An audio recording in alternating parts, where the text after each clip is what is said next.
Un autre produit que j'aime beaucoup, mais qu'on a vraiment eu du plaisir à faire, c'est la production des chocolats.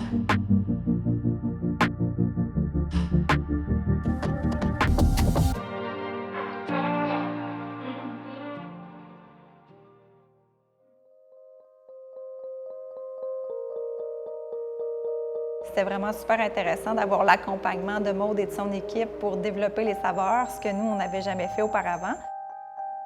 Codemo connaissait déjà nos produits parce qu'ils avaient acheté nos mini-tablettes.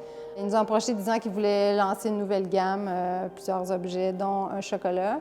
Ce qui m'a mené à bâtir cette entreprise-là, c'est que j'ai découvert les fabricants bean-to-bar québécois. Parmi le meilleur chocolat au monde, c'était le chocolat du Québec.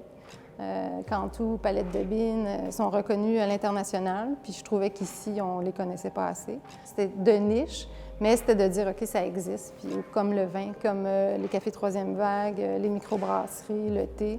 Je trouvais que tout le monde mange du chocolat, mais on ne savait pas vraiment d'où ça venait, puis on ne savait pas comment c'était fait. Nous, on fabrique les lingots, les mini-tablettes, les barres gourmandes, le caramel aussi. Puis ça, c'est les chocolatières qui font ça.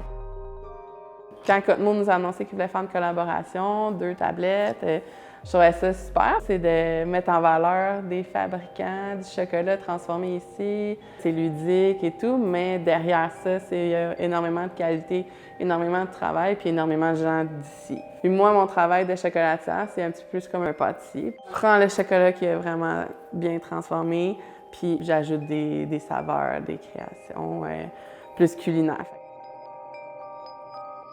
On va faire fondre le chocolat à 40 degrés.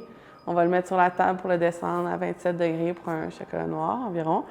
Puis après, on va tout remélanger avec un peu plus de chocolat qui est resté à 40 degrés pour l'amener à 32 degrés. Puis c'est vraiment à cette température-là qu'on doit maintenir pour avoir un chocolat brillant, cassant, pas comme granuleux, là.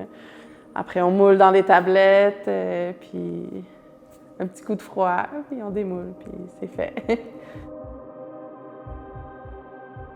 C'est sûr que la différence chez TouchUp, c'est vraiment le chocolat qu'on utilise. Fait que je suis vraiment fière de dire que mon chocolat, je connais la personne qui l'a transformé, de mettre en valeur ces artisans-là, montréalais, québécois et même maintenant canadiens, parce qu'on utilise des chocolats aussi de la Colombie-Britannique. Puis ça fait une différence localement, puis dans le goût. Puis souvent, les gens qui viennent puis qui goûtent pour la première fois voient vraiment la différence.